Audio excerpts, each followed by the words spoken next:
Hello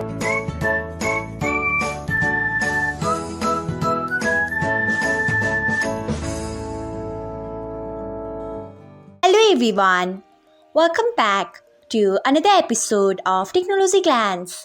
Today, in this video, I'm going to guide you through how you can turn on interest send on WhatsApp Business. So, let's get started. Firstly, open WhatsApp Business app in your device. Then tap on three dots icon. Next, tap on settings. After that, tap on chats. Next, you can see the option of interest send. Turn on it by tapping on it.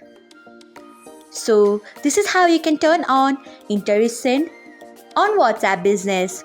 Thanks for watching. If you found this guide helpful, we would love it if you hit the thumbs up button below.